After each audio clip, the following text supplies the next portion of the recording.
சகரியா 4ஆம் அதிகாரம் 6ஆம் வசனம். அப்பொழுது அவர் செருபாபேலுக்கு சொல்லப்படுகிற கர்த்தருடைய வார்த்தை என்னவென்றால், பலத்தினாலும் அல்ல பராக்கிரமத்தினாலும் அல்ல, என்னுடைய ஆவியினாலே ஆகும் என்று சேனைகளின் கர்த்தர் சொல்லுகிறார். கிட்டத்தட்ட ஒரு வருடத்திற்கு முன்பாக இருக்கும் என்று நினைக்கிறேன். இந்த வார்த்தையை குறித்து தியானித்திருக்கிறோம். எத்தனை பேருக்கு ஞாபகம் இருக்கிறது என்று தெரியவில்லை. அது ஒரு விதமாக வேறு ஒரு கோணத்திலே தியானித்தோம். ஹல்லேலூயா. இன்று ஆவியானவர் இதே வசனத்திலே வேறு விதமாய் நம்மோடு இடைபடுவார், பேசுவார். ஹல்லேலூயா, ஆமேன். ஒன்றரை வருடத்திற்கு முன்பாக தியானித்த வார்த்தை என்று சொல்லும் போதே அநேகர் எனக்கு தெரியும்னு சொன்னாங்க. எந்த அளவுக்கு வசனத்தை உள்ள வச்சிருக்காங்க பார்த்துடுங்க. ஹல்லேலூயா. ஆவியானவர் இன்று நம்மோடு பேசுவாராக. ஆமேன். பலத்தினாலும் அல்ல பராக்கிரமத்தினாலும் அல்ல, கர்த்தருடைய ஆவியினால் ஆகும். ஹல்லேலூயா. 70 வருஷம் இஸ்ரவேல் ஜனங்கள் பாபிலோனிலே அடிமையாக்கப்பட்டு, அந்த அடிமைத்தன நாட்கள் முடிவடைகிற நேரத்திலே யூத ஜனங்கள் எருசலேமுக்கு நேராக விடுதலையாகி சென்று கொண்டிருக்கிறார்கள். அந்த நேரத்திலே அநேகர் தங்களுடைய சொந்த தேசத்திற்கு விடுதலையாகி வருகிறார்கள். வரும்போது அவர்கள் பார்த்த காட்சி, அவர்கள் மகிமையாய் நினைத்த எருசலேம் ஆலயம் தீ கொளுத்தப்பட்டு இடிந்து பாழாக்கப்பட்டு சின்னாபின்னமாக்கப்பட்டிருக்கிறது. எருசலேமின் மதில்களும் உடைக்கப்பட்டு கிடக்கிறது. அநேகர் அந்த காட்சியை பார்த்துவிட்டு சென்று விட்டார்கள். ஆனால் அதில் ஒரு விசேஷித்த விதமாக ஒரு வாலிபன் மட்டும் அதை வித்தியாசமாக பார்க்கிறார். அதை பார்த்ததும், எங்களுடைய மகிமைக்கென்று ஆண்டவர் தந்த இந்த ஆலயம் இப்படி பாழாக்கப்பட்டு கிடக்கிறதே என்கிற எண்ணத்தோடு அதை பார்த்து மிகவும் வேதனைப்பட்டு அவருக்குள் ஒரு வைராக்கியம் கொண்டு இந்த ஆலயத்தை மறுபடியும் எப்படியாவது நான் கட்ட வேண்டும் என்கிற எண்ணம் அவருக்குள் வருகிறது. ஹல்லேலூயா. இந்த ஆலயத்தை நான் எப்படியாவது கட்ட வேண்டும். சாலமோன் ராஜாவால் கட்டப்பட்ட ஆலயம் இன்றைக்கு மண்மேடாக்கப்பட்டிருக்கிறது. இந்த ஆலயத்தை செருபாபேலாகிய நான் மறுபடியும் எடுத்து கட்ட வேண்டும் என்று அந்த ஆலயத்தை எடுத்துகிற கட்டுமான பணியிலே அவர் செயல்பட்டு கொண்டிருக்கிறார். அப்படியே நாட்கள் சென்று கொண்டிருக்கிறது. யூதர்களுக்கு எதிரியான புறதேசத்து ஜனங்கள் அவர்களுக்கு மகிமையாய் எண்ணப்பட்ட இந்த ஆலயத்தை கட்ட விடக்கூடாது என்பதற்காக அகாஸ்வேரு என்கிற ராஜாவுக்கு தேசத்து ஜனங்கள் மனு எழுதி கொடுக்கிறார்கள். பல காரணங்களை சொல்லி இந்த ஆலயத்தை கட்ட நீர் அனுமதிக்க கூடாது என்று மனு எழுதி கொடுக்கிறார்கள். ராஜாவும் அவருடைய காரணங்களை எடுத்து பார்த்துவிட்டு இது சரிதானே என்று சொல்லி கட்டக்கூடாது என்று கட்டளையை பிறப்பிக்கிறார். ஹல்லேலூயா. இதனால் செருபாபேல் மிகவும் மனசோர்ந்து வேதனையோடு நின்று கொண்டிருக்கிறார். இதுவும் ஒரு காரணமாக இருக்கிறது. அது மட்டுமல்லாமல் துவக்கத்திலே அவருக்கு தோள் கொடுத்து நின்ற ஜனங்களும் நாட்கள் செல்ல செல்ல அந்த ஊழியத்தை, அந்த ஆலயத்தை எடுத்து கட்டுவதற்கு ஒத்துழைப்பு கொடுக்கவில்லை. அது மட்டுமல்லாமல் ஆலயத்தை கட்டுவதற்கு தேவையான பொருளாதாரமும் அவருடைய கையில் இல்லை. ஹல்லேலூயா. ஜனங்கள் தன்னுடைய வீட்டையோ தனக்குரிய எல்லா காரியங்களையும் கட்டுவதற்கு கொடுத்த முயற்சியும் பிரயாசமும் ஆண்டவருடைய ஆலயத்தை எடுத்து கட்டுவதற்கு அவர்கள் பிரயாசப்படவும் இல்லை, அதற்காக அவர்கள் வாஞ்சிக்கவும் இல்லை. இப்படி பல காரணங்களின் நிமித்தம் செருபாபேல் சோர்ந்து போய் ஆலயம் கட்டுகிற பணியை நிறுத்திவிட்டார். கிட்டத்தட்ட 6 வருடம் ஆலயம் கட்டப்படாமல் நிறுத்தப்பட்டு விட்டாயிற்று. ஹல்லேலூயா. இதை தேவன் பார்த்தார். தேவன் பார்த்து சகரியா தீர்க்கதரிசியின் மூலமாய் ஆண்டவர் செருபாபேலோடு பேசுகிறார். செருபாபேலே, உன் வாழ்க்கையிலே ஆண்டவருடைய ஆலயத்தை எடுத்து கட்ட வேண்டும் என்ற வாஞ்சை, இன்றைக்கு கட்ட முடியாதபடி நின்று கொண்டிருக்கிற அந்த சோர்வு, உன் வாழ்க்கையிலே இந்த காரியத்திற்காக முன்பாக நிற்கிற பெரிய பெரிய பிரச்சனைகள், இன்றைக்கு இதிலே ஒரு ஜெயத்தை காண முடியாது என்கிற ஒரு பர்வதம் போல் எழும்பி நிற்கிற எல்லா பிரச்சனைகளும் ஹல்லேலூயா உன்னை விட்டு மாற்றப்படும். ஆமேன். ஆனால் அது ஓம் பலத்தினாலோ ஓம் பராக்கிரமத்தினாலோ முடியாது. கர்த்தருடைய ஆவியானவரால் முடியும். ஹல்லேலூயா. அவர் ஒருவரால் தான் உன் வாழ்க்கையிலே எழும்பி நிற்கிற இந்த பர்வதம் போல் இருக்கிற எல்லா பிரச்சனைகளில் இருந்தும் ஒரு ஜெயத்தை தந்து நீ தொடங்கின காரியத்தை நீ கட்டி முடிக்கும்படியாக நீயே அந்த காரியத்தை எடுத்து நடத்த போகிறாய் என்று ஆண்டவருடைய வார்த்தை செருபாபேலுக்கு நேராக தீர்க்க தரிசனமாய் உரைக்கப்படுகிறது. ஹல்லேலூயா, ஹல்லேலூயா.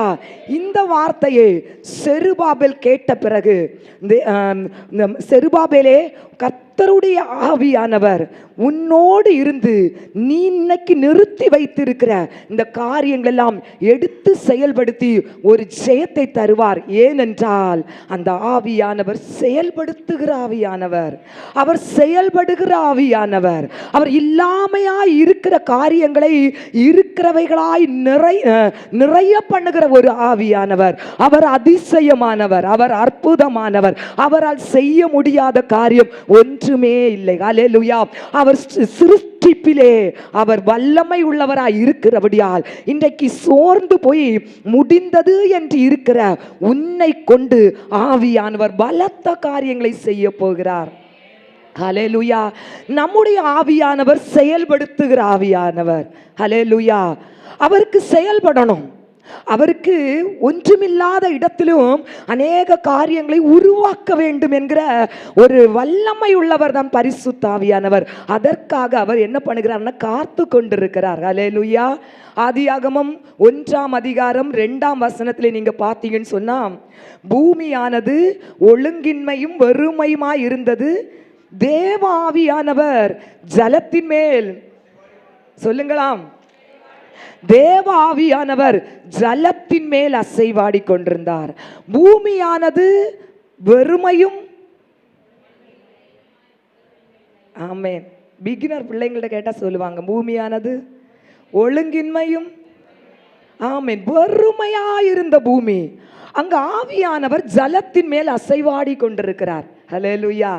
எதற்காக? வெறுமையாக இருக்கிற உலகத்தில், அழகில்லாத ஒழுங்கில்லாம இருக்கிற அந்த உலகத்தில், பூமியில் அவர் அசைவாடி கொண்டிருக்கிறார் என்றால் பார்த்தீங்கன்னு சொன்னால், எபிரேய மொழியிலே இந்த அசைவாடுகிறதை குறித்து என்ன சொல்லப்பட்டிருக்கிறது என்றால், ஒரு காரியத்தை, அதோடைய வார்த்தை எபிரேய மொழியிலே பார்த்தீங்கன்னா அதை ராகாப் என்கிற ஒரு வார்த்தையோடு சொல்லுவார்கள். அசைவாடி கொண்டிருக்கிற வார்த்தைக்கு ராகாப் என்று சொல்லுவார்கள். அதாவது ராகாப் என்ற வார்த்தைக்கு அர்த்தம் ஏதோ ஒரு காரியத்தை செயல்படுத்துவதற்காக காத்து கொண்டிருக்கிறார் என்பது அடையாளம். ஹல்லேலூயா. எப்படி நம்ம கோழியை அடை வைக்கிறதுக்காக முட்டையெல்லாம் எடுத்து வச்சுட்டு தாய் கோழியை முட்டைக்கு மேலே கொண்டு வைக்கும்போது எப்படி அது அப்படியே காத்துட்டு இருக்கும், ஒரு காரியத்தை செயல்படுத்துவதற்காக அந்த முட்டையை மேலே இருந்து அப்படியே உட்கார்ந்துருக்குமோ, அதே போல ஆவியானவர் ஒழுங்கில்லாம இருந்த அந்த உலகத்துல ஏதோ ஒன்று செய்யறதற்காக, செயல்படுத்துவதற்காக காத்து கொண்டிருக்கிறார். அவர் செயல்படுவதற்கு வார்த்தை தேவைப்படுகிறது. ஆமென். அவர் செயல்படணும். ஆனால் எந்த காரியத்தை செயல்படுத்த வேண்டும் என்கிற ஒரு வார்த்தைக்காக ஆவியானவர் ஜலத்தின் மேல் அசைவாடி கொண்டிருக்கிறார். ஹல்லேலூயா. அசைவாடுகிறது என்பது அடையாளம் செயல்படுவது. ஹல்லேலூயா. பரிசுத்த ஆவியானவர் இன்றைக்கு இந்த ஆலயத்தில் அசைவாடி கொண்டிருக்கிறார். எதற்காக அசைவாடி கொண்டிருக்கிறார்? ஏதோ ஒரு காரியத்தை அவர் செயல்படுத்த வேண்டும் என்று அசைவாடி கொண்டிருக்கிறார். ஆமென். ஹல்லேலூயா. இங்கு தேவாதி தேவன் ஒழுங்கில்லாமல் வெறுமையாயிருந்த பூமியை பார்த்து சொன்னார், வெளிச்சம் உண்டாக கடவது. இருளாய் இருக்கிற இந்த பூமியை பார்த்து சொன்னார், வெளிச்சம் உண்டாக கடவது. சொன்னதுமே செயல்பட காத்து கொண்டிருந்த ஆவியானவர் வெளிச்சத்தை பூமியிலே உண்டாக்கினார். முழு பூமியும் இருள் மாறினது. ஹல்லேலூயா. அலங்கோலமாய் அழகில்லாமல் இருளாய் இருந்த பூமி அழகா பிரகாசமாய் வெளிச்சம் கொடுக்கிற பூமியாய் மாறினது. காரணம் பரிசுத்த ஆவியானவர். ஹல்லேலூயா. செயல்படுத்துகிற ஆவியானவர். ஆமென். யோவான் 6:63 பாருங்க, ஆவி உயிர்ப்பிக்கிறது. ஒன்றுமில்லாத இடத்திலும், ஒன்றுமில்லாத மரித்த அனுபவத்தில் இருக்கிற காரியங்கள், ஒன்றுமே இல்லை என்கிற சூழ்நிலையிலும் ஒரு ஜீவனை கொடுப்பதுதான் பரிசுத்த ஆவியானவர். ஒரு உயிர்ப்பை காண்பிப்பதுதான் பரிசுத்த ஆவியானவர். ஒன்றுமில்லாத இடத்தை எல்லாவற்றாலும் நிரப்புகிறவர் தான் பரிசுத்த ஆவியானவர். ஹல்லேலூயா. வெளிச்சம் உண்டாயிற்று. தேவாதி தேவன் அந்த வெளிச்சம் நல்லது என்று கண்டார். ஹல்லேலூயா. மறுபடியும் இந்த பூமியிலே இருக்கிற ஒவ்வொன்றையும் உண்டாக கடவது என்றார். ஒவ்வொன்றும் உண்டாயிற்று. ஹல்லேலூயா. அசைவாடி கொண்டிருந்த ஆவியானவர் ஒவ்வொன்றையும் அவர் சொல்ல சொல்ல செயல்படுத்தி கொண்டிருந்தார். ஹல்லேலூயா. ஆவியானவர் நமக்கு ஜீவனை தருகிறவர், செயல்படுத்துகிறவர். ஹல்லேலூயா. பாருங்க, அதனால தான் ஆண்டவர் சொல்றாரு செருபாபேல்ட்ட, செருபாபேலே, இதுவரைக்கும் உன்னுடைய பிரயாசத்தினால, உன்னுடைய வாஞ்சையினால, ஆசையினால நீ செஞ்சது எல்லாம் இன்னைக்கு பாதியிலே நின்று கொண்டிருக்கிறது. ஹல்லேலூயா. இன்று முதல் உன்னோடு இருந்து செயல்படுத்துகிற ஆவியானவரோடு துணையோடு நீ செய்ய போகிற காரியம் மகிமையா இருக்கும். ஹல்லேலூயா. சகரியா 4:9 அவர் சொல்லுகிறார், செருபாபேலின் கைகள் இந்த ஆலயத்துக்கு அஸ்திவாரம் போட்டது, அவன் கைகளே அதை முடித்து தீர்க்கும் என்று. ஹல்லேலூயா. அவன் கைகளே அதை முடித்து தீர்க்கும். எப்படி முடித்து தீர்க்கும் என்றால், செருபாபேலால் முடியாதது செருபாபேலோடு இருந்து செயல்படுகிற ஆவியானவரால் முடியும். ஹல்லேலூயா. கரங்களை தட்டி கர்த்தரை மகிமைப்படுத்தலாமா? ஆமென். தேவஜனமே, இன்றைக்கு உங்க வாழ்க்கையில நீங்க சில காரியங்களுக்கு பிரயாசப்பட்டு முயற்சி செய்து அதை ஜெயமாய் முடித்து விட வேண்டும் என்று முயற்சி சென்று இன்று அது செயல்படாம பாதியிலே நின்று கொண்டிருக்கிற அனுபவத்தில் நீங்க இருப்பீர்கள். ஆனால் இன்றைக்கு பரிசுத்த ஆவியானவர் செருபாபேலுக்கு சொன்ன வார்த்தையை தான் நமக்கு சொல்லுகிறார். செருபாபேலே, உன் பலத்தினாலோ உன் பராக்கிரமத்தினால் ஆகாது, கர்த்தருடைய ஆவியினால் எல்லாம் ஆகும். ஹல்லேலூயா. ஏனென்றால் அவர் ஒன்றுமில்லாமல் இருக்கிறதையும் எல்லாவற்றால் நிரப்ப போதுமானவர், வல்லமை உள்ளவர், அவர் ஜீவன் உள்ளவர். அவர் வனாந்தரத்தை வயல்வெளியாய் மாற்ற வல்லவர். ஹல்லேலூயா. வயல்வெளியை அவர் அடர்ந்த காடாய் மாற்ற போதுமானவராய் இருக்கிறபடியால் அவரோடு நீ உன் வாழ்க்கையை எடுத்து செயல்படுத்து, உன் காரியம் எல்லாம் வாய்க்கும். ஹல்லேலூயா. ஆகாய் 2:9 நீங்க பாத்தீங்கன்னா, சாலமோன் ஒரு ஆலயத்தை கட்டினார். பலவிதமான ஆடம்பரமான விலை மதிப்புள்ள பொன், தங்கம், வெள்ளி, முத்து, வைடூரியத்தை வைத்து சாலமோன் ஆலயத்தை கட்டினார். ஹல்லேலூயா. ஆனா மிகவும் பொருளாதாரத்திலே குறைவின் அனுபவத்திலே கட்டின செருபாபேலின் ஆலயம் சாலமோன் கட்டின ஆலயத்தின் மகிமையை காட்டிலும் மேன்மையுள்ளதா இருந்தது செருபாபேல் கட்டின ஆலயம். காரணம் இது மனுஷனுடைய திறமையோ, மனுஷனுடைய அதிகாரத்தோடையோ, மனிதனுடைய ஆளுமையோட கட்டப்படல. இது ஆவியானவரோடு சேர்ந்து செயல்பட்டது நிமித்தம் முந்தின ஆலயத்தின் மகிமையை காட்டிலும் பிந்தின ஆலயத்தின் மகிமை மிகவும் மேன்மையுள்ளதா இருந்த தேவஜனமே, இதுவரைக்கும் நீங்க உங்க பிரயாசத்தால எந்த காரியத்தை நீங்க எடுத்து செய்தாலும் ஆவியானவருடைய துணையோடு செய்யுங்க. அது மகிமை உள்ளதா இருக்கு, அது மேன்மை உள்ளதா இருக்கு, அது ஆசீர்வாதமாக உள்ளதா இருக்கு, அது ஜெயம் உள்ளதா இருக்கு. ஏனென்றால் கர்த்தருடைய ஆவியானவரோடு நம்ம செயல்படுகிறோம். ஹல்லேலூயா. கொரியா தேசத்திலே மிகவும் ஒரு பெரிய எழுப்புதலுக்கு காரணமாயிருந்த தேவ மனிதன் யாருக்கா தெரியுமா? தெரியும். நான் அடிக்கடி செய்தியில சொல்றேன். பாலியாங்கி சோ அவர் சொல்லுகிறார், அவருடைய அனுபவத்தில் அவர் சொல்லுகிறார், ஒரு நாள் என்னுடைய ஊழிய நாட்களிலே ஊழியம் செய்து கொண்டிருந்த காலகட்டத்திலே ஆவியானவர் என்னோடு பேசினார். பாலியாங்கிசோவிடம் ஆவியானவர் பேசினாராம். பாலியாங்கிசோ, உன்னுடைய ஆலயம், உன்னுடைய நீ செய்கிற ஊழியம் வளர்ச்சி அடைய வேண்டும் என்றால் நீ ஆவியானவரோடு ஒரு உறவை வைத்துக் கொள்ள வேண்டும், ஆவியானவரோடு ஒரு ஐக்கியத்தை நீ வைத்துக் கொள்ள வேண்டும் என்று. நீ ஏதோ பரிசுத்தாவின் அபிஷேகம் அபிஷேகம் ஒரு அனுபவமாய் பார்த்து கொண்டிருக்கிறாய். ஆனால் பரிசுத்த ஆவியின் அபிஷேகத்தை ஒரு அனுபவத்தோடு பார்க்காதபடி பரிசுத்த ஆவியானவரோடு நடக்கிற ஒரு அனுபவத்துக்குள்ளே உன் வாழ்க்கையை நடத்தி செல். மேலான ஒரு மாற்றத்தை உன் ஊழியத்திலே காண்பாய் என்று ஆவியானவர் அவரோடு பேசினார். ஹல்லேலூயா. அன்று முதல் பாலியாங்கி பார்த்தீங்கன்னு சொன்னா ஆவியானவரோடு நடக்க ஆரம்பித்தார். நடக்கும் போது, உட்காரும் போது, கார்ல போகும்போது, வேலை செய்யும் போது ஆவியானவரோடு ஒரு தொடர்பை வைத்துக் கொண்டார். ஹல்லேலூயா, ஹல்லேலூயா. தூங்குறவங்களெல்லாம் எழுப்பி விடுங்க பக்கத்துல இருந்து. ஹல்லேலூயா.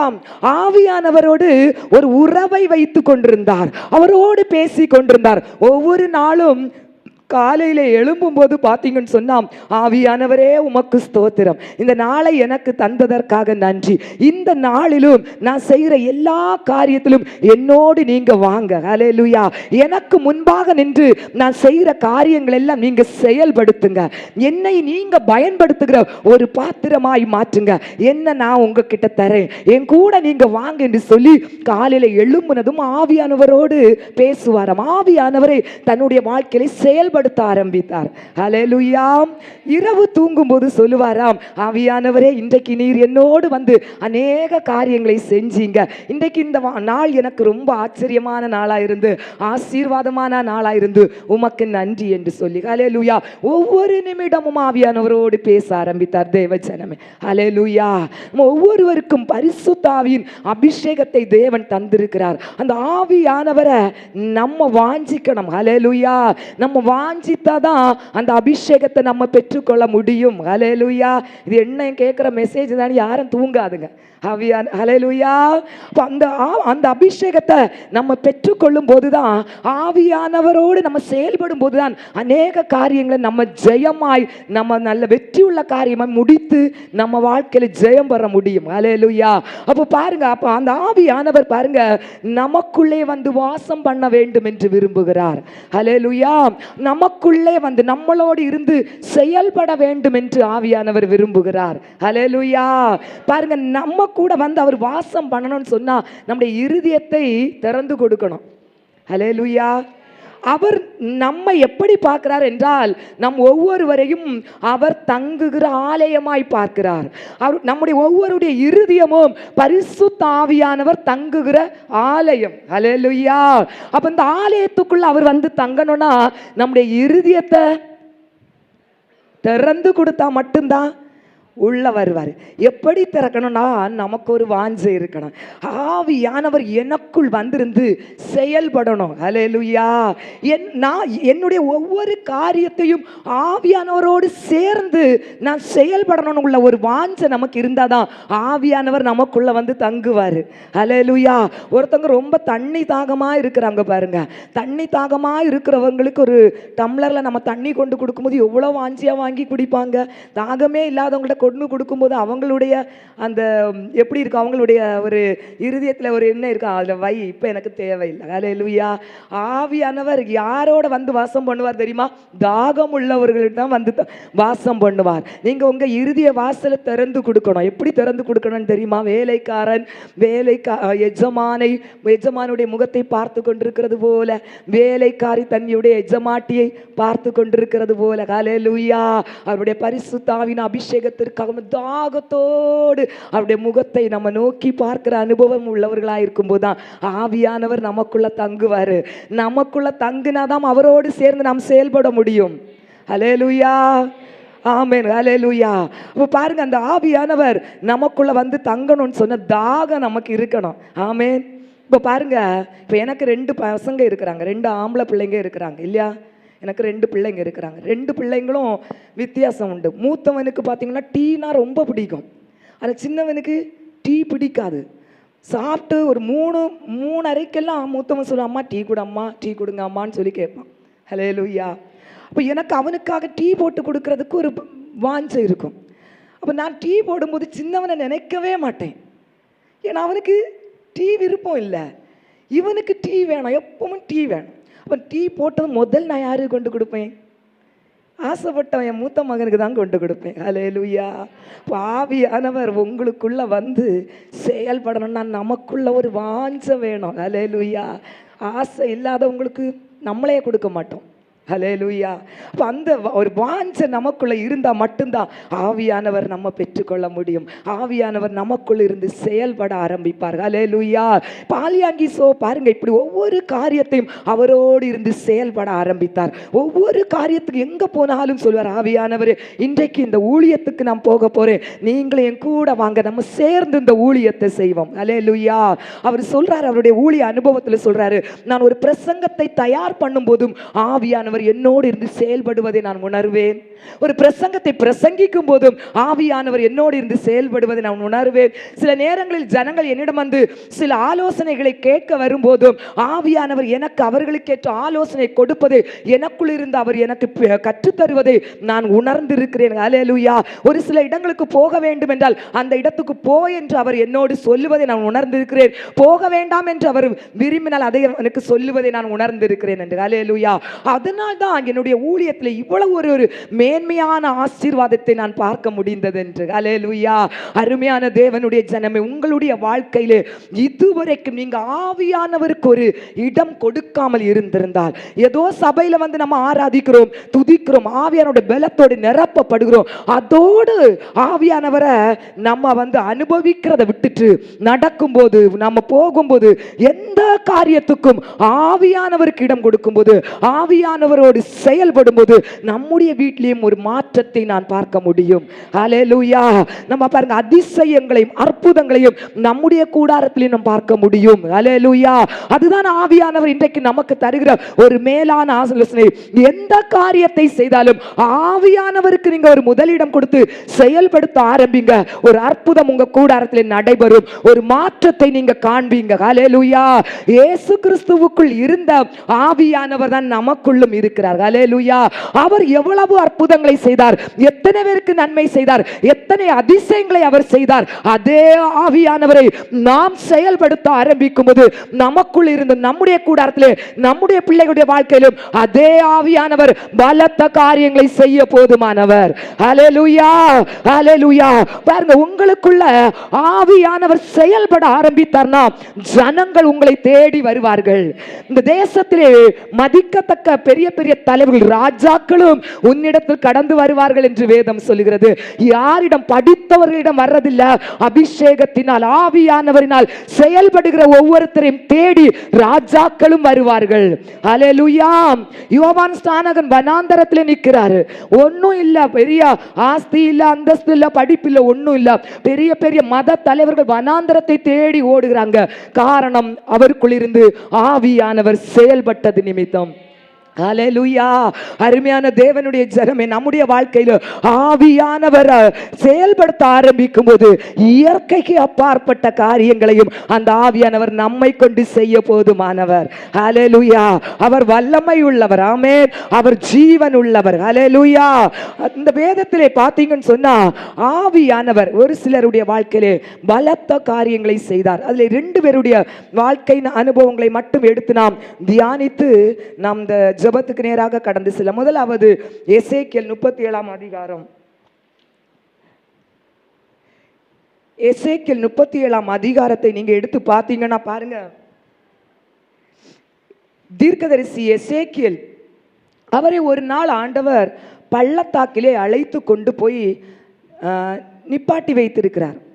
எதற்காக அங்கே நிப்பாட்டி வைத்திருக்கிறான்னு பார்த்தீங்கன்னு சொன்னால், அந்த பள்ளத்தாக்குல திரளான எலும்புகள், கை காலு மண்டையோடு இப்படி பல இந்த எலும்பு கூட்டம் உலர்ந்து கிடக்குது. பல வருடங்களாக உலர்ந்து போன எலும்பு அப்படியே ஒரு கூட்டமாக பள்ளத்தாக்கில் இருக்குது பாருங்க. எசேக்கியேல் ஆண்டவர் அந்த பள்ளத்தாக்கில் கொண்டு நிறுத்திட்டு அந்த எலும்புகள் எல்லாம் சுற்றி பார்க்க வைக்கிறாரு. எசேக்கியேலும் பார்க்குறாரு. ஹல்லேலூயா. எசேக்கியேல் பார்க்குறாரு, உலர்ந்து கிடக்குது. அப்படியே அவர் பார்த்து கொண்டிருக்கும் போதே ஆண்டவர் எசேக்கியேல்கிட்ட கேட்கிறாரு, எசேக்கியேலே, இந்த எலும்புகள் உயிரடையுமா? ஹல்லேலூயா.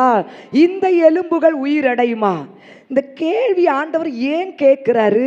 ஏதோ ஒரு காரணத்துக்காக தான் கேட்கிறாரு. ஆனா என்ன செய்ய போகிறாரு, எந்த வழியில இதை செயல்படுத்த போகிறார் என்பது எசேக்கியேலுக்கு தெரியாது. ஹல்லேலூயா. ஆனா அவரால் செய்ய முடியாத காரியம் ஒன்றுமே இல்லை, எசேக்கியேலுக்கு தெரியும். ஆனா இங்க என்ன செய்ய போறாரு என்பதை அறியாமல் இருக்கிறனால எசேக்கியேல் கேட்கிறாரு, சொல்றாரு, ஆண்டவரே அதை நீரே அறிவீர் என்று. ஹல்லேலூயா. அதை நீரே அறிவீர் என்று அவர் சொல்லுகிறார். பாருங்க, ஆண்டவர் சொல்றாரு எசேக்கியேலிடம் சொல்லுவார், எசேக்கியேல் இந்த எலும்புகளுக்கு மேல நீ எலும்புகளை பார்த்து நீ பேசு. ஹல்லேலூயா. எலும்புகளை பார்த்து நீ பேசு என்று சொல்லுகிறார். பாருங்க, ஆவியானவரை கொண்டு அங்கு ஒரு உயிர்ப்பை தேவன் உண்டாக்க வேண்டும் என்று விரும்புகிறார். பரிசுத்த ஆவியானவர் அந்த உலர்ந்து கிடக்கிற எலும்புகளை ஜீவனடைய வேண்டும் என்று செயல்பட வேண்டும் என்று அந்த இடத்துல காத்திருக்கிற நேரத்திலே ஆண்டவர் எசேக்கியேலை பார்த்து சொல்லுகிறார், எசேக்கியேல் இந்த உலர்ந்த எலும்புகளை பார்த்து நீ பேசு என்று. ஹல்லேலூயா.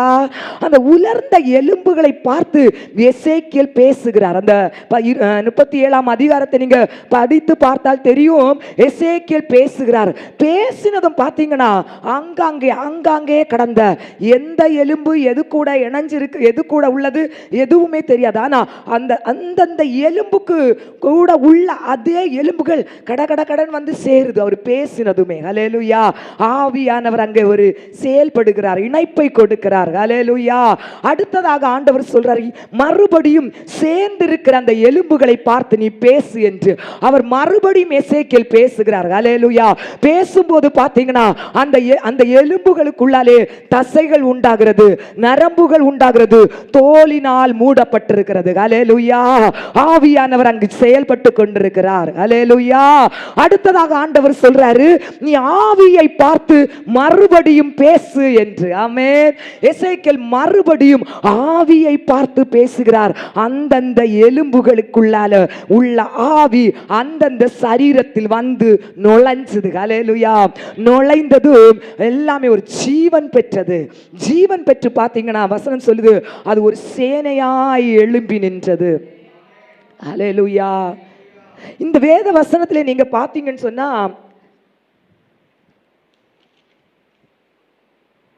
அவர் பேச ஆரம்பிக்கும் போது அந்த இடத்துல ஒரு இரைச்சல் உண்டாயிற்று என்று ஒரு வசனம் சொல்லப்பட்டிருக்கிறது. பாருங்க, வசனத்தை வாசிங்க.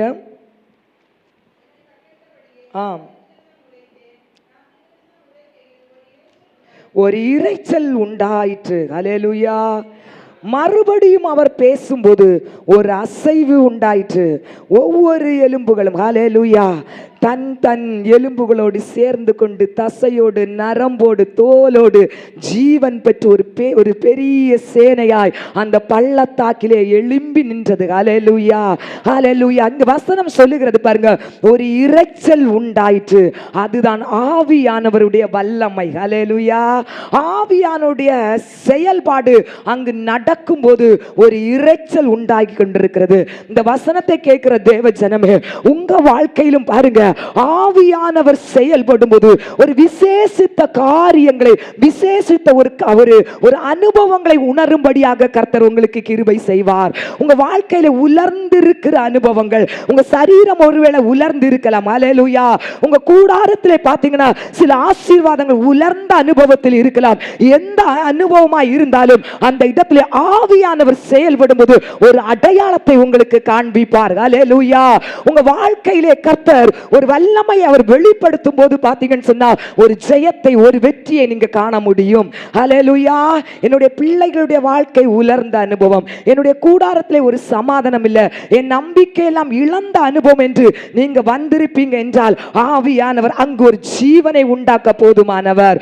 உலர்ந்த எலும்புகளை அவரால் உயிரடைய வைக்க முடியும் என்றால் நம் கூடாரத்தில் இருக்கிற எல்லா நம்பிக்கை இழந்த அனுபவத்திலும் ஒரு நம்பிக்கை அவர் தர போதுமானவர். ஹல்லேலூயா. ஹல்லேலூயா. சில நேரத்தில் நம்ம நினைப்போம் பாருங்க, என்னுடைய பிள்ளை வளர்ந்து பெரியவனாகி என் பிள்ளை என் குடும்பத்தை ஆசீர்வாதமா நடத்தி சொல்லுவான் என்கிற ஒரு நம்பிக்கையோட இருப்போம். ஆனா பிள்ளை வளர்ந்து துன்மார்க்கமா நடப்பாங்க. ஹல்லேலூயா. நம்பிக்கை இழந்த அனுபவம். இனி என்னுடைய வாழ்க்கையில எந்த எதிர்பார்ப்பும் இல்ல, எந்த நம்பிக்கை இல்ல, எல்லாம் முடிந்தது என்கிற அனுபவம் இன்றைக்கு அநேகருக்கு. ஹல்லேலூயா. அந்த அனுபவத்திலே ஆவியானவர் ஒரு ஜீவனை வைப்பார். ஹல்லேலூயா. ஒரு ஜெயத்தை கர்த்தர் அந்த இடத்திலே காணும்படியாக கிருபை செய்வார். ஹல்லேலூயா. சிலருடைய சரீரங்கள் பார்த்தீங்கன்னு சொன்னா உலர்ந்த அனுபவத்திலே இருக்கிறது. சிலருடைய எலும்புகள் உலர்ந்த அனுபவம். இன்றைக்கு அநேகரை கேட்கும் போது பார்த்தீங்கன்னா இந்த காலில் இருக்கிற எலும்பு தேஞ்சி போயிருக்கு, முதுகுல இருக்கிற எலும்பு தேஞ்சி போயிருக்குது, நடக்க முடியல, வலி வேதனை. ஹல்லேலூயா.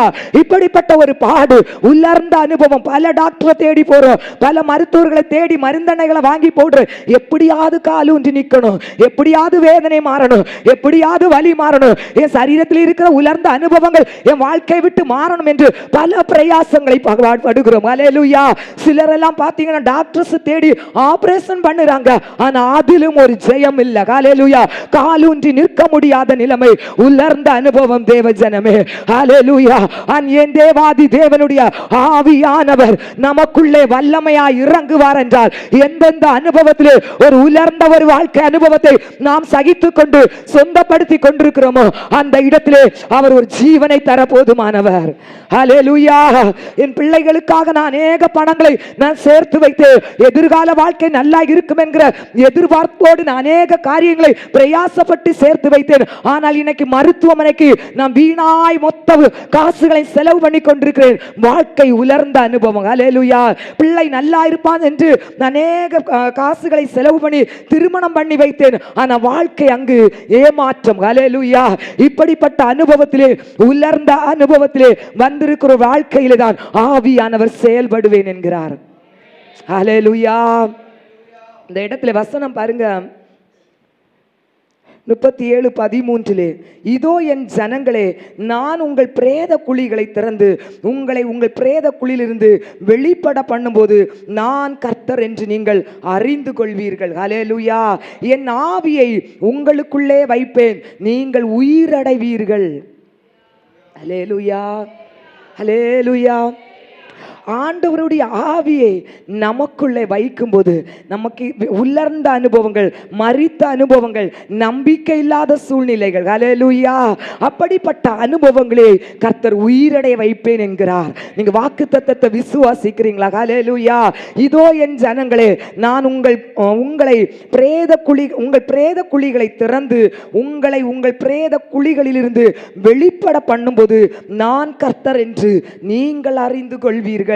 என் ஆவியை உங்களுக்குள் வைப்பேன், நீங்கள் உயிரடைவீர்கள். ஆமென். ஹல்லேலூயா. ஆண்டவர் நம்முடைய வாழ்க்கையை உயிரடைய வைக்க போதுமானவர். ஆவியானவர் நம்முடைய வாழ்க்கைக்கு ஜீவனை தர போதுமானவர். ஹல்லேலூயா. இயேசு கிறிஸ்துவின் ஊழிய நாட்களில் பார்த்தீங்கன்னா மரித்த லாசரு கல்லறையிலே வைத்து 4 நாள் ஆகிட்டு கல்லறை திறக்க ஆண்டவர் சொல்றாரு. பூட்டி வைத்திருக்கிற கல்லை எடுத்து மாற்று என்று ஆண்டவர் சொல்லும்போது இந்த லாசருடைய சகோதரி சொல்லுகிறார், ஆண்டவரே வேண்டாம் ஆண்டவரே, 4 நாள் ஆயிற்று, தசை அழுகி இருக்கும், சரீரமெல்லாம் நாற்றம் எடுக்கும், கல்லறையை திறந்தாலே நிற்க முடியாது, நாற்றம் எடுக்கிற சூழ்நிலையில் தான் அவனுடைய சரீரம் கல்லறைக்குள் இருக்கும், வேண்டாம் என்று தடுக்கிறாள். ஹல்லேலூயா. அப்போ ஆண்டவர் சொல்லுகிறார், நீ விசுவாசித்தால் தேவனுடைய மகிமையை இந்த நேரத்திலே காண்பாய் என்று. ஹல்லேலூயா. அந்த நேரத்திலே பார்த்தீங்கன்னா இயேசு சொன்னார், லாசருவே வெளியே வா என்று. ஹல்லேலூயா. லாசருவே வெளியே வா. இந்த வார்த்தை கிடைத்த உடனே ஆவியானவர் அந்த மரித்த சரீரத்திலே செயல்பட ஆரம்பித்தார். ஹல்லேலூயா. நாற்றம் எடுத்த சரீரம், அழுகி நிலை குலைந்து போயிருந்த அந்த சரீரத்தை புது சரீரமாய் ஆவியானவர் உருவாக்கி அந்த மரித்த லாசருவை கல்லறையிலிருந்து ஆண்டவர் வெளியே கொண்டு வந்தார். ஹல்லேலூயா. ஹல்லேலூயா. அவரால் மரித்த அந்த சரீரத்தை கூட உயிர்ப்பிக்க முடியும் என்றால் இந்த பள்ளத்தாக்கிலே பல வருடங்களாக மரித்து உலர்ந்து காய்ந்து கொண்டிருந்த அந்த எலும்புகளை உயிரடைய வைக்க முடியும் என்றால் நம்முடைய வாழ்க்கையிலும் ஹல்லேலூயா ஒரு ஜீவனை காணும்படியாக கர்த்தரால் செயல்படுத்த முடியும். தேவ ஜனமே, நம்முடைய வாழ்க்கையில் இருக்கிற வனாந்தரத்தை அவரால் செழிப்பாக்க முடியும். நம்முடைய வனாந்தரத்தை அவர் வயல்வெளியாய் மாற்றுவார். அவர் வயல்வெளியை அடர்ந்த காடுகளாய் மாற்ற போதுமானவர். அந்த ஆவியானவர் தான் இன்றைக்கு உங்களோடு பேசிக் கொண்டிருக்கிறார். தேவ ஜனமே, உங்களுக்காக நான் செயல்படுகிறேன். உங்க பலத்தினாலும் பராக்கிரமத்தாலும் எதையும் செய்ய முடியாது. ஆனா கர்த்தருடைய ஆவினால் நீங்கள் எல்லாவற்றையும் செயல்படுத்த முடியும். எல்லாவற்றையும் நீங்க செயல்படுத்துவீங்க. ஹல்லேலூயா. உங்க கரத்தினால தான் நீங்க செயல்பட போறீங்க. உங்க கரத்தினால நீங்க ஒரு ஜெயத்தை பார்க்க போறீங்க. உங்க கரத்தினால தான் ஒரு அற்புதத்தை பார்க்க போறீங்க. ஏனென்றால் ஆவியானவர் உங்களோடு இருந்து இன்று முதல் செயல்பட ஆரம்பிக்க போகிறார். செயல்பட ஆரம்பிக்க போகிறார். அன்று பள்ளத்தாக்கிலே செயல்பட்ட ஆவியானவர் ஹல்லேலூயா ஹல்லேலூயா அந்த தேவ மன்னனுடைய ஊழியத்தை அவ்வளவு மேன்மையாக உயர்த்த அந்த ஆவியானவரால் முடியும் என்றால் பல லட்ச ஜனங்கள் ஒரு சபைக்குள்ளே கொண்டு வந்து ஒரு மனிதனால் ஒரு தேசத்திலே எழுப்புதலை கொண்டு வர முடியும் என்றால் உங்கள் ஒவ்வொருவரையும் கொண்டு உங்க கூடாரத்திலே ஒரு மேலான மாற்றத்தை என் ஆவியானவரால் தர முடியும். என் தேவாதி தேவனால் தர முடியும். வெறுமையாய் இருக்கிற உங்க கூடாரம், ஒளி இல்லாமல் இருக்கிற உங்க கூடாரம், இருளாய் இருக்கிற உங்க கூடாரம், பிரிந்திருக்கிற உங்க கூடாரம், சிதறி இருக்கிற உங்க குடும்பத்தில் உள்ள ஒவ்வொரு நபர்களும் இன்றைக்கு கர்த்தர் இன்றைக்கு ஒன்று கூட்டி ஒரு புதிய ஜீவனை உங்க கூடாரத்திலே காணும்படியாக என் தேவாதி தேவன் இன்றைக்கு ஹல்லேலூயா பரிசுத்த ஆவியானவர் மூலமாக உங்க வாழ்க்கையில செயல்பட ஆரம்பிப்பார். தடைகளை கர்த்தர் மாற்றுவார். தடைகளை அவர் மாற்ற போதுமானவர். கோணலானவைகளை அவர் செவ்வையாய் மாற்றுவார். உங்க வழியெல்லாம் கோணல், உங்க வழியெல்லாம் கரடு, ஜெயத்தை பார்க்க முடியவில்லை, ஒரு கால் எடுத்து முன்னால வைக்க முடியவில்லை, எல்லா தடைகளும் ஆவியானவர் மாற்றுவார். ஏனென்றால் ஆவியானவர் நம்மோடு இருந்து செயல்பட போதுமானவர். ஹல்லேலூயா. இன்று முதல் இனி உங்க காரியம் அல்ல, ஆவியானவருடைய காரியம். அவரே செயல்படுத்த போதுமானவர். ஹல்லேலூயா ஹல்லேலூயா. அந்த ஆவியானுடைய வல்லமையால நீங்க நிரப்பப்படும் போது உங்க சரீரத்திலே ஒரு ஜீவனை தருவார். ஹல்லேலூயா. விசேஷித்த விதமாய் ஆவியானவர் இன்றைக்கு ஒரு விடுதலையை யாருக்கு தருகிறார் என்றால் உலர்ந்த எலும்போடு வந்திருக்கிறவர்களுக்கு. எலும்பு தேய்மானம், ஹல்லேலூயா, நடக்க முடியவில்லை, முழங்கால் தள்ளாடுது, வேலை செய்ய முடியல, பாதம் வலி, ஹல்லேலூயா, கை கால் விளங்கல, கழுத்து வலி, கழுத்து விளங்கல, ஹல்லேலூயா, தலையில பலவீனம், இப்படிப்பட்டவருடைய சரீரத்தில் தேவ ஆவியானவர் செயல்பட போகிறார். ஹல்லேலூயா. தேவ ஆவியானவர் கிரியை செய்ய போகிறார். எப்படி உலர்ந்த எலும்புகள் ஒரு சேனையாய் எழும்பி நின்றதோ அதே போல் நம்முடைய எலும்புகளை இன்றைக்கு கர்த்தர் உயிரடைய செய்ய போகிறார். விசுவாசிக்கிறவர்கள், நம்புகிறவர்கள் கரங்களை தட்டி கர்த்தரை மகிமைப்படுத்தலாமா? இந்த எலும்பு தேய்மானத்தை கர்த்தர் மாற்ற போகிறார். நரம்புகளில் இருக்கிற பிரச்சனைகள், வியாதிகள் இன்று மாற போகிறது. தசை பகுதிகளில் இருக்கிற எல்லா பலவீனங்களும் ஆவியானவர் இன்றைக்கு ஒரு விடுதலையை தரும்படியாக உங்க சரீரத்திலே அவர் அசைவாடி கொண்டிருக்கிறார். இந்த ஆலயத்திலே அவர் உலாவி கொண்டிருக்கிறபடியால் ஜலத்தின் மேல் அசைவாடி கொண்டிருந்த ஆவியானவர் இந்த ஆலயத்திலே அசைவாடி கொண்டிருக்கிறபடியால் உங்க வாழ்க்கையில ஒரு ஜெயம், உங்க வாழ்க்கையில ஒரு விடுதலை, உங்களை சாட்சியாய் கர்த்தர் நிறுத்த போகிறார்.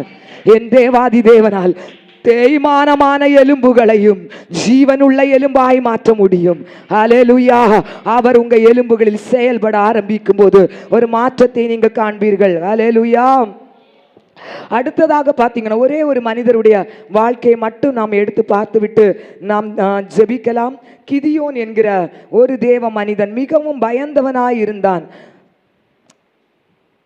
நியாயாதிபதிகள் 6ஆம் அதிகாரம் 12ஆம் வசனம். கர்த்தருடைய தூதனானவர் அவனுக்கு தரிசனமாகி, பராக்கிரமசாலியே, கர்த்தர் உன்னோடே இருக்கிறார் என்றான். ஹல்லேலூயா. பராக்கிரமசாலியே, கர்த்தர் உன்னோடு இருக்கிறார். ஹல்லேலூயா. பயந்த ஒரு கிதியோனை பார்த்து தேவனுடைய தூதன் வந்து பேசுகிறான், பராக்கிரமசாலியே என்று. ஹல்லேலூயா. பயந்த ஒரு கோளை பயந்து கொண்டிருக்கிறான். இஸ்ரவேல் ஜனங்கள் பாவம் செய்தது நிமித்தம், தேவனுடைய வார்த்தைக்கு மீறி நடந்தது நிமித்தம் தேவன் 7 வருடம் இஸ்ரவேல் ஜனங்களை மீதியானுடைய கையிலே ஒப்பு கொடுத்து விட்டார். மீதியானவர்கள் இஸ்ரவேல் ஜனங்களை மிகவும் துன்பப்படுத்துகிறார்கள். இவர்கள் அவர்களுக்கு பயந்து கெபிகளிலும் மறைவான ஸ்தலங்களிலும் போய் தங்களுடைய ஸ்தலத்தை வைத்துக் கொண்டு பாதுகாப்பாக வாழ வேண்டும் என்று ஒளிந்து ஒளிந்து வாழ்ந்து கொண்டிருக்கிறார்கள். காரணம், இவர்களுக்குரிய ஆசீர்வாதங்களை எல்லாம் மீதியானவர்கள் இவர்களை அடித்து துன்புறுத்தி இவருடைய கரத்திலிருந்து பறித்து கொண்டு போய் விடுவார்கள். இப்படிப்பட்ட சூழ்நிலையிலே ஒவ்வொரு நாளும் பயம். இஸ்ரவேல் ஜனங்களுக்கு வாழ்வதற்கு ஒரு வழி இல்லை. இந்த நேரத்தில் தேவனை நோக்கி இஸ்ரவேல் ஜனங்கள் மன்றாடுகிறார்கள். அல்லேலூயா. ஆண்டவரே, எங்களுக்கு ஒரு ரட்சிப்பு வேண்டும் என்று ஆண்டவரை நோக்கி இஸ்ரவேல் ஜனங்கள் முறையிடும் போது பார்த்தீங்கன்னா ஆண்டவர் கிதியோனை பார்க்கிறார். கிதியோனும் இஸ்ரவேல் ஜனங்களை போல பயந்தவனாய் இருக்கிறார். அல்லேலூயா. தன்னுடைய விளைச்சலை பாதுகாத்து கொள்ள வேண்டும் என்பதற்காக கிதியோனும் ஆலைக்கு பக்கத்திலே வந்திருந்து ஒளிந்து இருந்து பார்த்தீங்கன்னு சொன்னா அவன் தன்னுடைய பயிர்களை அந்த பயிரை காப்பாற்ற வேண்டும், தன்னுடைய விளைநிலங்களை ஆசீர்வாதத்தை தான் சொந்தப்படுத்த வேண்டும் என்று போரடித்துக் கொண்டிருக்கிறார். அப்படிப்பட்ட பயந்த கோழையை தேவனுடைய ஆவியானவர் வந்து சந்தித்து சொல்லுகிறார், பராக்கிரமசாலியே என்று. அல்லேலூயா. எதற்காக அந்த வார்த்தையை பராக்கிரமசாலியே என்று ஆண்டவர் சொல்லுகிறார் என்றால், இந்த பயந்த கிதியோனை தேவாதி தேவன் தன்னுடைய ஆவியானவர் மூலமாக பராக்கிரமசாலியை மாற்ற போகிறார் என்பதை அறிந்துதான் பராக்கிரமசாலியே என்று கர்த்தர் அழைத்தார்.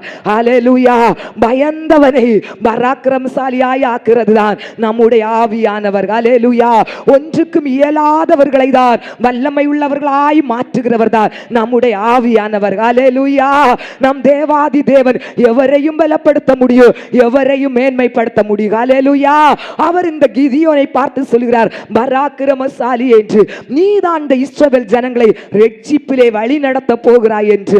பாருங்க, ஒரு நாள் இஸ்ரவேல் ஜனங்களுக்கு விரோதமாய் மீதியானியர்கள், அமலேக்கியர்கள், கிழக்கத்தி புத்திரர்கள் அநேக படையோடு வந்து இவர்களை யுத்தம் பண்ணுவதற்காக எதிர்த்து நிற்கிறார்கள். வசனம் சொல்கிற ஜனங்கள் வெட்டுக்கிளிகளை போல் திரளாய் வந்து நிற்கிறார்கள்.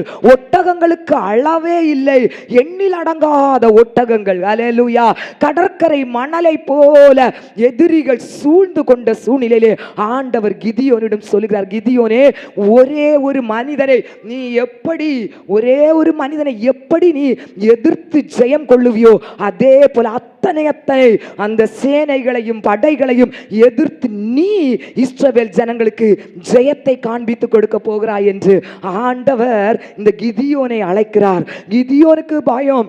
சொல்வதற்கு பெரிய செல்வந்தரோ பெரிய ராஜாவோ ஒண்ணுமே இல்லை, சாதாரண ஒரு மனிதன் தான் கிதியோன். அல்லேலூயா.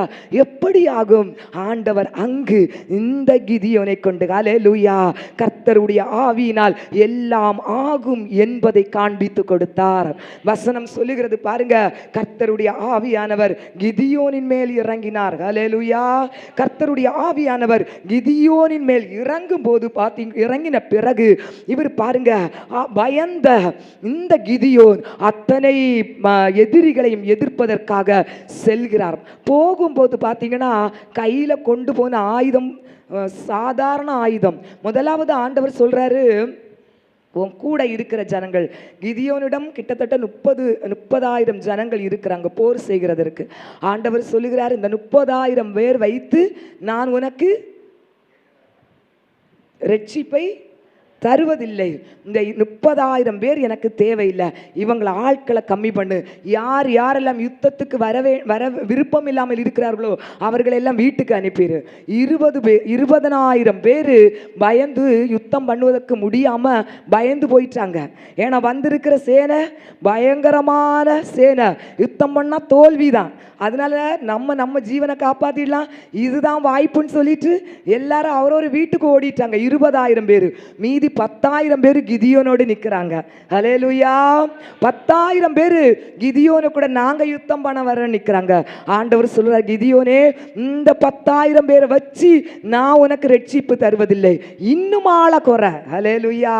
10,000 பேரை கொண்டு கிதியோன் ஒரு குளத்துக்கு பக்கம், ஒரு ஆற்றங்கரை பக்கம் நினைக்கிறேன், ஆற்றங்கரை இல்லது ஒரு குளத்தங்கரை பக்கத்துல கொண்டு நிப்பாட்டிட்டு சொல்றாரு, தண்ணி குடிங்கன்னு சொல்லி. ஹல்லேலூயா. தண்ணி குடிச்சாங்க பாருங்க. ஒரு 9,700 பேர் தண்ணிய பிடிச்சு குடிச்சாங்க, இப்படி பிடிச்சு குடிச்சாங்க. ஆனா 300 பேர் மட்டும் நாய் நக்கிறது மாதிரி தண்ணியை நக்கி குடிச்சாங்க. ஹல்லேலூயா. ஆண்டவர் கிதியோன்ட்ட சொன்னார், கிதியோனே, இந்த 300 பேரு நாய் நக்கி தண்ணியை குடிக்கிற பிரகாரமா குடிச்ச இந்த 300 பேரை தான் நான் தெரிந்தெடுத்திருக்கிறேன். இவங்களோடு நீ போய் மீதியானவர்களை எதிர்த்து நீ ஜெயத்தை பெறுவாய் என்று. ஹல்லேலூயா. இதுதான் தேவன் கிதியோனுக்கு கற்றுக் கொடுத்த பாடம். கிதியோனுக்கு பலத்தினால முடியாதது ஆவியானவரால் முடி என்பதை கிதியோனும் இஸ்ரவேல் ஜனங்களும் இதை சூழ்ந்திருக்கிற மொத்த ஜனங்களும் அறியும்படியாக கர்த்தர் காண்பித்து கொடுத்த ஒரு காரியம்தான் 300 பேர். ஹல்லேலூயா. சாதாரணமாகவே பார்த்தீங்கன்னு சொன்னா இந்த 30,000 பேரை கொண்டு போய் எல்லாம் ஜெயிக்கவே முடியாது. ஏன்னா எதிரியோட கூட்டம் எண்ணிலடங்காத கூட்டம். ஹல்லேலூயா. ஆனாலும் ஆண்டவர் ஒருவேளை இவங்க சொல்லிடுவாங்க, எங்க 30,000 பேருக்கு பலத்தினால தான் நடந்தது. ஹல்லேலூயா. ஆண்டவர் அநேக நேரத்தில் பார்த்தீங்கன்னு சொன்னால் அவருடைய ஆவியினால் தான் நடந்தது என்பதை நம்ம உணரும்படியாக நிறைய நேரத்தில் நம்முடைய பிரயாசத்தை நம்முடைய வழியை, ஹல்லேலூயா, சில நேரத்தில் ஆண்டவர் அதில் ஒரு ஜெயத்தை காண முடியாதபடி தடை பண்ணார். கர்த்தரை நம்ம உணர்ந்து கொள்ளணும். என் வாழ்க்கையில் கர்த்தர் தான் செயல்படுகிறார் என்பதை நம்ம காணணும்னு சொல்லிட்டு ஆண்டவர் சில நேரத்தில் சில காரியங்கள் நம்முடைய வாழ்க்கையில் தடை பண்ணுவார். ஹல்லேலூயா. ஆமென். இங்கு பார்த்தீங்கன்னா கிதியோனுக்கு இஸ்ரவேல் ஜனங்களுக்கு ஆண்டவர் காண்பித்து கொடுத்தது, உங்களால எதுவும் முடியாது, கர்த்தருடைய ஆவியினால் எல்லாம் ஆகும் என்று. ஹல்லேலூயா. இவங்க எடுத்துக்கொண்டு போன ஆயுதம் பாருங்க, தெரியுமா? ஆயுதம் மண்பானை, அடுத்து ஒரு தீவட்டி, ஒரு சின்ன எக்காலம் கொடுத்துட்டு நீங்க செஞ்சு பாருங்க, அதுல ஒரு ஜெயத்தை பார்க்க போறீங்க. உங்க தொழிலில் இதுவரைக்கும் உங்க புத்தியும் உங்க ஞானத்தையும் உங்க சாதுரியத்தையும் வைத்து நீங்க செயல்பட்ட காரியத்துல இன்று முதல் ஆவியானவரை செயல்பட ஆரம்பிக்க, ஆவியானவரை செயல்பட சொல்லுங்க. உங்க பிள்ளைகளை நீங்க எவ்வளவோ நல்ல காரியங்களை சொல்லி கொடுக்குறீங்க, கண்டிக்கிறீங்க, பிள்ளைகளுக்கு நல்ல புத்தியை சொல்லி கொடுக்குறீங்க, நல்லா வாழணும்னு எதிர்பார்க்குறீங்க. தோல்வியா? ஆவியானவரை செயல்பட கொடுங்க, அவங்க வாழ்க்கையில நீங்க செயல்படுங்க அப்பா. ஹல்லேலூயா. நம்முடைய கணவனாருடைய காரியத்தை ஆவியானவரை செயல்படுத்த கொடுங்க. ஹல்லேலூயா. இன்னைக்கு எல்லாருக்கும் தூக்கம் வருது இல்லையா? நம்ம செய்தி, ஹல்லேலூயா, ஆவியானவற்றை நம்ம செயல்பட கொடுக்கும் போது நம்ம அதுல ஒரு ஜெயம். ஹல்லேலூயா. கர்த்தருடைய ஆவியினால் எல்லாம் ஆகும், அவரால் செய்ய முடியாத ஒன்றுமே இல்லை. ஹல்லேலூயா. கர்த்தர் நமக்கு எல்லா காரியத்தையும் செயல்படுத்தி தருவார். இந்த வார்த்தைகள் மூலமாக கர்த்தர் நம்மோடு பேசுவாராக.